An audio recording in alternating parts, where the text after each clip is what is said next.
Hi hello നമസ്കാരം. അപ്പോൾ നമ്മൾ ഇന്ന് പറയാൻ പോകുന്നത് ഇന്നത്തെ ട്രേഡിൻ്റെ അനാലിസിസിനെ പറ്റിയിട്ടാണ്. നമ്മൾ ഇന്ന് 4 ട്രേഡ്സാണ്, 4 സ്റ്റോക്കുകളിലാണ് ട്രേഡ് എടുത്തത്. നമ്മളത് ടെലിഗ്രാം ഗ്രൂപ്പിൽ ഞാൻ എടുത്ത സ്റ്റോക്കുകളുടെ ഡീറ്റെയിൽസ് എല്ലാം പറഞ്ഞുകൊണ്ടായിരുന്നു. BHL മുതൽ രാവിലെ 9:47 നമ്മൾ ഫസ്റ്റ് എടുത്തത്. BHL, അതുപോലെ തന്നെ അത് കഴിഞ്ഞിട്ട് PNB, Hind Petro, Bharat Forge, ഇത്രയും 4 സ്റ്റോക്കുകളാണ് ഇന്ന് നമ്മൾ ട്രേഡിങ്ങിനായിട്ട് എടുത്തത്. അപ്പോൾ ഈ ട്രേഡിങ് ഇന്ന് ഓവറോൾ പ്രോഫിറ്റിലായിരുന്നു. അപ്പോൾ അതെങ്ങനെയാണ് പ്രോഫിറ്റിൽ എത്തിയത്, എങ്ങനെയാണ് സ്റ്റോക്കുകൾ സെലക്ട് ചെയ്തത് എന്നുള്ള കാര്യങ്ങളെക്കുറിച്ചൊക്കെയാണ് പറയുന്നത്. ആദ്യം തന്നെ സ്റ്റോക്ക് സെലക്ഷനെ കുറിച്ച് ആദ്യമേ പറയാം. സ്റ്റോക്ക് സെലക്ഷൻ നമ്മൾ ടോപ്പ് ഗെയിനർ, ടോപ്പ് ലോസർ ലിസ്റ്റിൽ നിന്ന് സ്റ്റോക്കുകളാണ് സെലക്ട് ചെയ്തിട്ടുള്ളത്. അപ്പോൾ കൺസെപ്റ്റ് നമ്മൾ ആദ്യം 9:47 ട്രേഡ് ചെയ്ത് എങ്ങനെയാണെന്ന് വെച്ച് കഴിഞ്ഞാൽ, അതായത് നമ്മൾ ആദ്യം തന്നെ അസ്യൂം ചെയ്തു മാർക്കറ്റിൽ ട്രെൻഡ് 2 ഫേസിലായിട്ടാണ് നടക്കുന്നത്. ഒന്ന് രാവിലത്തെ ഫേസും, രണ്ടാമത്തത് ഉച്ചയ്ക്ക് ശേഷമുള്ള ഫേസും. അപ്പോൾ രാവിലത്തെ ട്രേഡിൽ നമ്മൾ ഓൾറെഡി 9:30 ആകുമ്പോഴത്തേക്കും ഓൾറെഡി ഒരു ട്രെൻഡ് ചെയ്ത് കഴിഞ്ഞിട്ടുണ്ടാവും. പിന്നെ നമ്മൾ ചെയ്യുന്നത് തിരിച്ച്, അതായത് മുകളിലേക്ക് പോയ സ്റ്റോക്ക് ചിലപ്പോൾ ട്രെൻഡ് റിവേഴ്സിൽ വരാനുള്ള സാധ്യതകളുണ്ട് പല സ്റ്റോക്കുകൾ. അപ്പോൾ അങ്ങനത്തെ സ്റ്റോക്കുകളാണ് നമ്മൾ രാവിലെ മിക്കവാറുമൊക്കെ ട്രേഡ് ഇന്ന് ചെയ്യാനായിട്ട് പരിഗണിച്ചത്.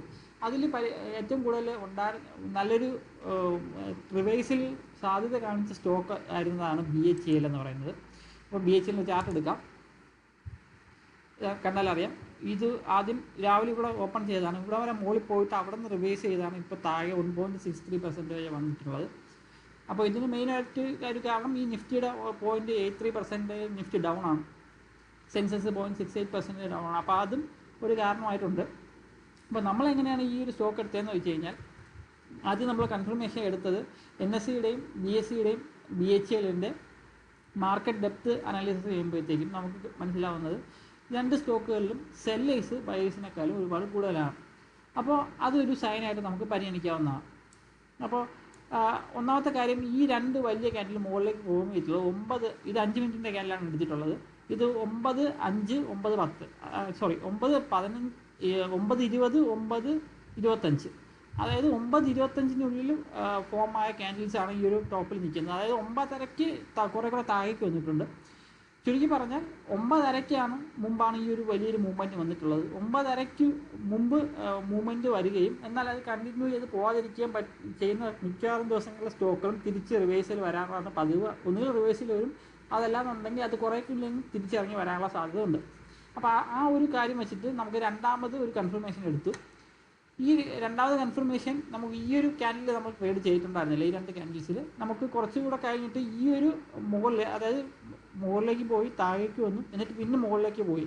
ആ മുകളിലേക്ക് പോയത് നേരത്തെ പോയതിനേക്കാളും കുറച്ചേ വന്നിട്ടുള്ളൂ. അപ്പോൾ അതൊരു ടിപ്പിക്കൽ ഡൗൺ ട്രെൻഡിൻ്റെ പ്ലാറ്റ്ഫോം, ഒരു ടെക്നിക്കാണ്. അപ്പോൾ അതുകൊണ്ട് തന്നെ നമുക്ക് അവിടെ സെല്ല് ചെയ്യാൻ ഒന്ന് മാർക്കറ്റ് വാച്ച് സപ്പോർട്ട് ചെയ്യുന്നുണ്ട്, അതുപോലെ തന്നെ ഈ ഒരു ഡൗൺ ട്രെൻഡിനുള്ള സാധ്യതയും കാണുന്നുണ്ട്. അപ്പോൾ ആ ഒരു പാറ്റേൺ നമ്മൾ മനസ്സിലാക്കിയതിന് ശേഷമാണ് നമ്മൾ ഏകദേശം ഫസ്റ്റ് ട്രേഡ് എടുത്തത്. ഏകദേശം ഈ ക്യാൻഡിൽ, ഈ ഒരു ഗ്രീൻ ക്യാൻഡിലാണ് നമ്മൾ ഫസ്റ്റ് ട്രേഡ് എടുത്തത്.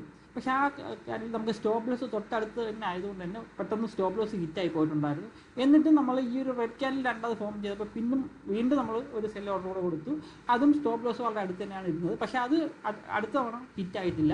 അപ്പോൾ നമ്മൾ സ്റ്റോപ്പ് ലോസ് ചേർത്ത് വയ്ക്കുമ്പോഴത്തേക്കും നമുക്ക് ടാർഗറ്റ് ഒരുപാട്, അതായത് നമ്മുടെ വിന്നിങ് പെർസെൻറ്റേജ് നമുക്ക് കുറച്ച് മതിയാവും. അതാണ് നമ്മുടെ സ്റ്റോപ്പ് ലോസ് എപ്പോഴും ചെറുത് വരുന്ന ട്രേഡുകൾ കണ്ടുപിടിച്ച് ട്രേഡ് ചെയ്യുന്നതാണ് എപ്പോഴും നല്ലത്. അപ്പോൾ അത് അങ്ങനെ നമ്മൾ നോക്കിയിട്ട് രണ്ടാമത്തെ ട്രേഡിൽ നമുക്കത് പ്രോഫിറ്റ് എടുക്കാനായിട്ട് പറ്റിയിട്ടുണ്ടായിരുന്നു. നമ്മൾ ഏകദേശം 12 മണിയുടെയൊക്കെ നമ്മൾ ഈ ഒരു ട്രേഡ്സ് നമ്മൾ ഹോൾഡ് ചെയ്തിട്ടുണ്ടായിരുന്നു. ഏകദേശം നമ്മൾ ഈ ഒരു ഭാഗത്തൊക്കെ ആയിട്ടാണ് നമ്മൾ പ്രോഫിറ്റ് ബുക്ക് ചെയ്തത്. വളരെ നല്ലൊരു പ്രോഫിറ്റ് ആയിരുന്നു, നല്ലൊരു ട്രേഡും ആയിരുന്നു അത്. അപ്പോൾ BHL എടുക്കാനുള്ള കാരണം ഒന്ന് അങ്ങനെയാണ്. ഇത്രയും കാരണങ്ങളെ നോക്കിയിട്ടാണ് BHL ഞാൻ സെലക്ട് ചെയ്തത്. രണ്ടാമത്തെ ട്രേഡ് എന്ന് പറയുന്നത് കൺസോൾട്ടേഷൻ ട്രേഡ് നമ്മൾ എടുത്തിട്ടുണ്ടായിരുന്നില്ല. അതായത് 11 മണി മുതൽ 12:30 വരെ നമ്മൾ എടുക്കുന്ന ട്രേഡുകളാണ് നമുക്ക് സാധാരണ കൺസോൾട്ടേഷന് വേണ്ടിയിട്ട് ട്രേഡ്. അതായത് ഒരുപാട് മുകളിലേക്ക് പോയ സ്റ്റോക്കുകൾ കുറച്ച് താഴേക്ക് ഇറങ്ങി വരാം, കൺസോൾട്ടേറ്റ് ചെയ്യുക. താഴേക്ക് പോയ സ്റ്റോക്കുകൾ കുറച്ച് മുകളിലേക്ക് കയറി വരാം. അത്തരം കൺസോൾട്ടേഷൻ സ്റ്റോക്കുകൾ ഇന്ന് നമ്മൾ ട്രേഡ് ചെയ്തിട്ടുണ്ടായിരുന്നില്ല. കാരണം നമ്മൾ BHL കുറച്ച് കൂടുതൽ ടൈം നമ്മൾ ഹോൾഡ് ചെയ്തുകൊണ്ട് തന്നെ കൺസോൾട്ടേഷൻ നമ്മൾ അധികം വേറെ സ്റ്റോക്കുകളുടെ പുറകെ പോകേണ്ടി വന്നിട്ടില്ല. കാരണം നമ്മൾ വിന്നിങ് ചെയ്ത സ്റ്റോക്കുകൾ തന്നെ റൈഡ് ചെയ്യുന്നതാണ് കുറച്ചുകൂടി സിമ്പിൾ. അപ്പോൾ BHL നമ്മൾ എക്സിറ്റ് ചെയ്ത ശേഷം നമുക്ക് പിന്നീട് നമ്മൾ മാർക്കറ്റ് നോക്കിയപ്പോഴത്തേക്കും മനസ്സിലായതും 1-2 സ്റ്റോക്കുകൾ മുകളിലേക്ക് പോകുന്നുണ്ടായിരുന്നു. അതായത് അതിലൊന്ന് പഞ്ചാബ് നാഷണൽ ബാങ്ക് ആയിരുന്നു. മറ്റ് ഇത് ടോപ്പ് ഗെയിനർ ലിസ്റ്റിലുണ്ടായിരുന്ന സ്റ്റോക്കാണ്. അപ്പോൾ മറ്റ് പല സ്റ്റോക്കുകളിലും ഇല്ലാതിരുന്ന ഒരു പ്രത്യേകത പഞ്ചാബ് നാഷണൽ ബാങ്കിൽ ഉണ്ടായിരുന്നത് എന്താണെന്ന് വെച്ച് കഴിഞ്ഞാൽ, പഞ്ചാബ് നാഷണൽ ബാങ്കിൻ്റെ മാർക്കറ്റ് ഡെപ്ത് BSEയിലും NSEയിലും കൂടുതൽ തന്നെയായിരുന്നു. അത് സ്റ്റോക്കും മുകളിലാണ്, ബയേഴ്സും ആ ഒരു സ്റ്റോക്കിൽ കൂടുതലാണ്. അപ്പോൾ അത് ഒരു പെർഫെക്റ്റ് കണ്ടൻറ്ററാണ് പഞ്ചാബ് നാഷണൽ ബാങ്കിനെ സംബന്ധിച്ച് നമുക്ക് ബൈ ചെയ്യാനായിട്ട്. പിന്നെ നമുക്ക് അഡീഷണൽ കൺഫർമേഷനായിട്ട് നമ്മൾ എടുത്തത് ഇവിടെ ഒരു നോക്കിക്കഴിഞ്ഞാൽ, സൂം ചെയ്ത് കാണിക്കാം, ഈ ഒരു സ്ഥലത്താണ് നമ്മൾ സ്റ്റോക്ക്, ഈ ഒരു ക്യാൻഡിലാണ് നമ്മൾ ബൈ എടുത്തത്.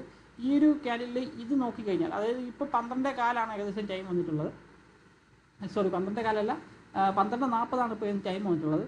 അപ്പോൾ ഈ ഒരു ഇവിടെ ഒരു 2-3 ക്യാൻഡിൽ ഇവിടെ ഒരു 37-20 ഒരു ഹൈ ഫോം ആയി അവിടെ ഒരു റെസിസ്റ്റൻസ് പോലെ കാണിക്കുന്നുണ്ടായിരുന്നു. അപ്പോൾ അതൊരു ബ്രേക്കൗട്ട് വന്നു കഴിഞ്ഞാൽ നമുക്ക് എടുക്കാമായിരുന്നു. അതുകൊണ്ടാണ് നമ്മൾ ഇവിടെ 37-25 ഒരു സ്റ്റോപ്പ് ലോസ് മാർക്കറ്റ് ഓർഡർ വയ്ക്കാനാണ് ഞാൻ പറഞ്ഞത്.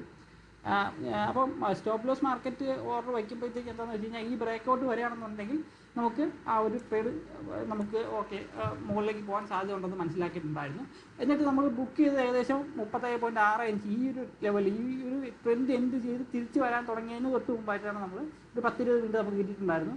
ആ സമയത്താണ് നമ്മൾ ഇവിടെ പ്രോഫിറ്റ് ബുക്ക് ചെയ്തത്.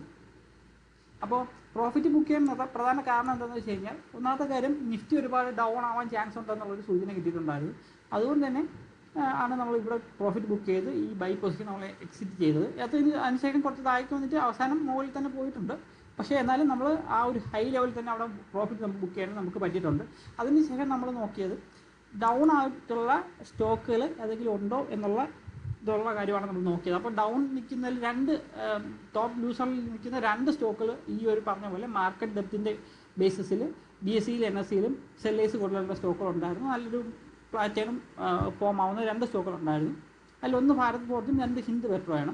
ഹിന്ദ് പെട്രോയ്ക്കും ഭാരത് ഫോർജിനും ഈ സെല്ലർ റേഷ്യോ 2 എക്സ്ചേഞ്ചിലും കൂടുതൽ തന്നെയായിരുന്നു.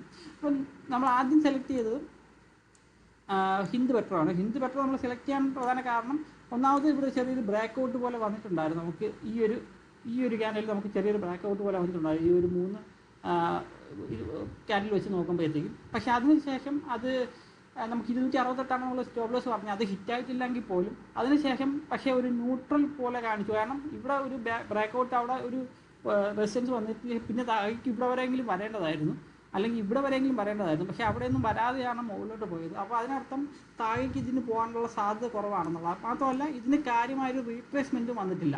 അപ്പോൾ മൂവ്മെൻറ്റ് താഴേക്ക് വന്ന് ഇങ്ങനെ നിൽക്കുന്നതല്ലാതെ കുറച്ച് റീട്രേസ് ഇവിടെ ചെയ്തിട്ടാണെന്നുണ്ടെങ്കിൽ അത് കുറേ കൂടെ സ്ട്രെങ്തോടെ താഴേക്ക് വന്നേനെ.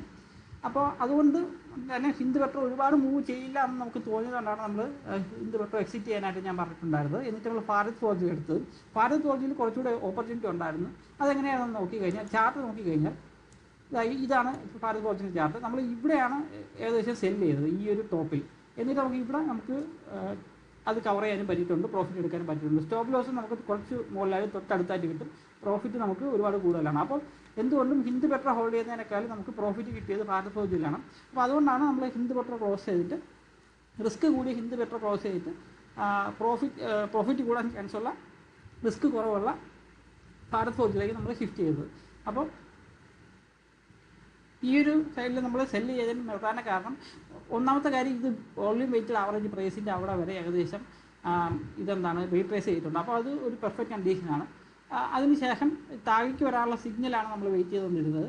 ആ സിഗ്നൽ നമുക്ക് ഏകദേശം ഈ ഒരു ന്യൂട്രൽ പൊസിഷൻ, ഇവിടെ ഒരു ഏകദേശം ന്യൂട്രലായിട്ട് ഒരു ക്യാൻഡിൽസ് ഫോമാൻ തുടങ്ങിയപ്പോഴത്തേക്കും അതിൻ്റെ ഒരു മുകളിലേക്കുള്ള മൊമെൻറ്റം കുറഞ്ഞു വരുന്നു എന്നുള്ളത് നമുക്ക് മനസ്സിലായി. മുകളിലത്തേക്കുള്ള മൂവ്മെൻറ്റ് കുറഞ്ഞു വന്നു കഴിഞ്ഞാൽ ഉറപ്പായിട്ടും താഴേക്ക് വരാനാണ് സാധ്യതയുള്ളത്. അതുകൊണ്ടാണ് നമ്മൾ ഏകദേശം ഈ റേഞ്ച് വെച്ച് നമ്മൾ സെല്ല് ചെയ്തത്. നമുക്ക് സ്റ്റോപ്പ് ലോസും തൊട്ട് മുകളിൽ നമുക്ക് കിട്ടും. ടാർഗറ്റ് നമ്മൾ ഏകദേശം ഈ ഒരു റേഞ്ചിലൊക്കെ നമ്മൾ ടാർഗറ്റ് 55 സംതിങ്, ഈ ഒരു 55 റേഞ്ചിലൊക്കെ നമ്മൾ ടാർഗറ്റ് ബുക്ക് ചെയ്തിട്ടുണ്ടായിരുന്നു. അപ്പോൾ ഈ ഒരു 4 ട്രേഡ്സ് എടുത്തതിൻ്റെ പിന്നിലുള്ള കഥ ഇങ്ങനെയാണ്. അപ്പോൾ ഇതിൽ നമ്മൾ മനസ്സിലാക്കുന്ന 1-2 കാര്യങ്ങളുള്ളത്, നമ്മൾ മാർക്കറ്റ് ഡെപ്ത് നോക്കുകയാണെന്നുണ്ടെങ്കിൽ എപ്പോഴും NSEയുടെ മാത്രം നോക്കരുത്, അല്ലെങ്കിൽ BSEയുടെ മാത്രം നോക്കരുത്. രണ്ടും കൂടി നോക്കിയിട്ട് കമ്പയർ ചെയ്ത് നോക്കുക എന്തെങ്കിലും വ്യത്യാസങ്ങളുണ്ടോ എന്നുള്ളത്. അങ്ങനെയാണെന്നുണ്ടെങ്കിൽ മാത്രം ആ ഒരു സ്റ്റോക്കിൻ്റെ ട്രേഡിങ്ങിനായിട്ട് പരിഗണിക്കാം. അങ്ങനെ ചെയ്യാൻ പറ്റുള്ളൂ എന്നല്ല, ഈ ഒരു പർട്ടിക്കുലർ ട്രെൻഡ് ട്രേഡിങ് മെത്തേഡിന് ഞാൻ ഉപയോഗിച്ചത് അതാണ്. രണ്ടാമത്തെ കാര്യം, സ്റ്റോപ്പ് ലോസ് ചെറിയ ആയിട്ടുള്ള റിസ്ക് കുറഞ്ഞ ട്രേഡുകൾ എടുക്കുക. അപ്പോഴത്തേക്കും നമുക്ക് 1-2 ലോസ് വന്നാലും നമുക്ക് ഓവറോൾ നല്ലൊരു പ്രോഫിറ്റ് തന്നെ എത്താനായിട്ട് പറ്റും. മൂന്നാമത്തെ കാര്യം, റിസ്ക് കുറഞ്ഞ, അതായത് നമ്മൾ ട്രേഡാണ് ചെയ്യുന്നതെന്നുണ്ടെങ്കിൽ ഉറപ്പായിട്ടും നമ്മൾ കൺസോൾട്ടേഷൻ വന്നതിന് ശേഷം മാത്രം നമ്മൾ ട്രേഡ് എടുക്കുക. കൺസോൾട്ടേഷൻ വരാത്ത സ്റ്റോക്കുകൾ ഒരുപാട് കൺസോൾട്ടേഷൻ വരാതെ താഴേക്കോ മുകളിലേക്കോ പോകാനായിട്ട് ബുദ്ധിമുട്ട് കൂടുതലാണ്. അതുകൊണ്ട് തന്നെ നമ്മൾ കൺസോൾട്ടേഷൻ്റെ കേസിൽ നമ്മൾ അങ്ങനെ നോക്കി ട്രേഡ് ചെയ്ത് കഴിഞ്ഞാൽ നമുക്ക് കുറച്ചുകൂടെ ബെറ്റർ ആയിട്ടുള്ള ആക്യുറസി കിട്ടും. അപ്പോൾ ഇതൊക്കെയാണ് ഈ ഒരു വീഡിയോയിൽ പറയാനുള്ളത്. നമ്മുടെ ടെലിഗ്രാം ഗ്രൂപ്പിൽ ജോയിൻ ചെയ്യാൻ താല്പര്യമുള്ളവർക്ക് ലിങ്ക് ഡിസ്ക്രിപ്ഷനിൽ ഇട്ടിട്ടുണ്ട്, ക്ലിക്ക് ചെയ്ത് ജോയിൻ ചെയ്യാവുന്നതാണ്. അപ്പോൾ ശരി.